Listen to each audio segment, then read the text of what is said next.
Drika, how would you describe Cassie's demeanor when she took the stand today? When she walked in there, Rachel, she had on a brown dress, form-fitting, visibly pregnant, head held high, and did not make any eye contact with the defendant, with Sean Combs. What was Sean's reaction when he saw Cassie enter the courtroom? You know, attorneys say that this is the first time that they've met since 2018 when she attended the funeral for Kim Porter, which is the mother of Sean Combs' 3 children. So to watch Sean Combs watching her was really interesting because they haven't seen each other in at least 6 years. But he can't say anything. You know, this is a moment for him where he has to be silent. And right now we're hearing what she says in terms of what happened during the course of their over 10-year relationship. Today, we're jumping straight into some pretty intense courtroom developments. We are. We're looking at the Sean Diddy Combs sex trafficking trial. Yeah, and we've got this news report. It's from May 14th, 2025. It really zooms in on one particularly dramatic day in court.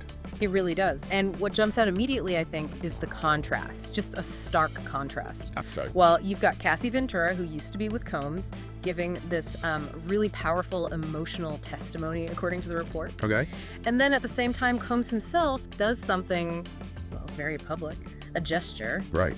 So our goal here, just to be clear, is to kind of unpack these key moments reported in the news. Exactly. Look at what was reported, think about what it might mean as this whole thing unfolds. And critically, we're analyzing the news report itself. We're not, making any judgments on the actual allegations. That's not our role here. Absolutely not. It's about understanding the reported events. Okay, so let's start with that gesture. Yeah. The one that seems to have grabbed a lot of headlines, the heart hands gesture. Yeah, the report says Sean Diddy Combs made this gesture, forming a heart with his hands while he was in court. It's quite a strong visual, isn't it? Oh. Especially given the context. Makes you wonder, what the intent was there. Well, and the report is specific about who it was for. Oh. It says it was directed towards his family. They were there in court, his mother, Janice Combs, and his children, Quincy, Justin, Christian, Chance, and the twins, Jesse and Delilah. So, a show of support from them and a gesture back towards them. Seems like it. The article frames it as them being there for solidarity and him acknowledging them. And the timing.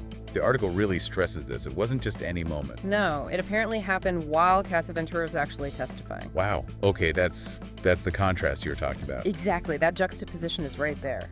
She's giving what the report calls graphic testimony about their relationship, which lasted a decade. And he's making hard hands. Towards his family. The article even throws in a little description of him. Light sweater, white-collared shirt, noticeably graying hair. Paints a picture. Yeah, those details add something. It makes you think about, the image being projected. Or maybe just a genuine reaction. It's hard to say. It is. Is it for the family? Is it for the cameras? Is it maybe a bit of defiance? You have to consider all those angles, especially in such a high-profile case. And the report mentions how people reacted immediately, right? Like online and in the news. Oh, yeah. It definitely drew attention because it's such a stark difference visually and emotionally between that gesture of affection and the grim nature of the testimony being described. It really highlights how complex interpreting courtroom behavior can be. You have this incredibly serious testimony, potentially traumatic for the person giving it. And then this very visible gesture that reads, on one level, as family love, but in this context, it becomes loaded with other possible meanings. Okay, let's pivot to Cassie Ventura's testimony itself then. The report outlines it as graphic, covering their 10-year relationship. Yeah, it summarizes the types of allegations. We're talking claims of physical abuse, emotional manipulation, and also coerced sex acts. So very serious category. Very serious. And did the report give any specific examples mentioned in court? It did mention one specific and, quite disturbing example from her testimony. These orchestrated events she called freak-offs. Okay. Apparently involving escorts and substance use. That gives you a sense of the level of detail being presented. It really does. It underlines just how serious these claims are. And again, these are her allegations as reported. Crucial point. This is what the news source states she testified to. So, faced with that, what's the defense saying?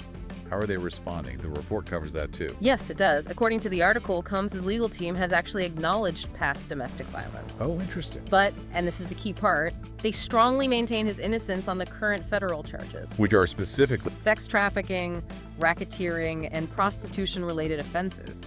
These are the big federal charges he's actually on trial for. So it's like, yes, there were past issues, but these specific federal crimes, No. That seems to be the position, exactly. Their argument, as summarized in the report, is that the prosecutors are basically trying to twist things. How so? They're allegedly reframing acts. The defense claims were consensual, perhaps part of a certain lifestyle, as criminal behavior under these federal statutes. Okay, so a clear conflict in narratives there. Consensual versus criminal reframing. Absolutely. And that acknowledgement of past domestic violence. You wonder about the strategy there. Does it lend credibility to their denial of the bigger charges? Or does it risk something else? It's a complex legal calculation, I imagine. It is. And we need to remember, this trial isn't over. Not by a long shot. Definitely not. The report makes that clear. Proceedings are set to continue right into the summer. And more people are expected to testify. That's what the article says, yeah. More witnesses are expected. So what we're seeing now is just one part of a much bigger picture that's still developing. Right. And, while this trial is huge news, the report also kind of places it in the wider context of what else is going on in entertainment. Just quick mentions. Yeah, it does that. It sort of gives you that snapshot of the media landscape.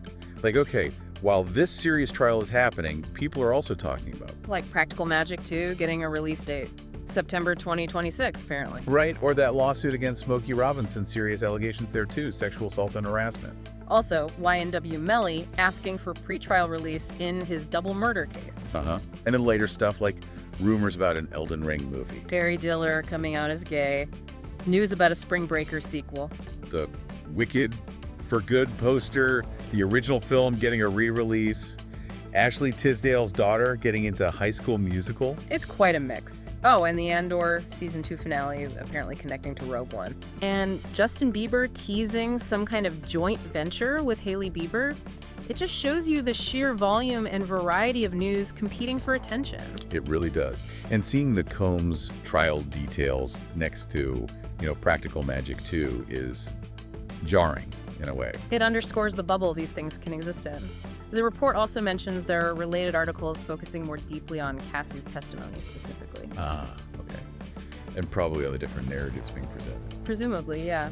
Exploring the complexities of her account versus the defense's position in more detail. So bringing it all together then, the real takeaway from this specific report seems to be that stark contrast.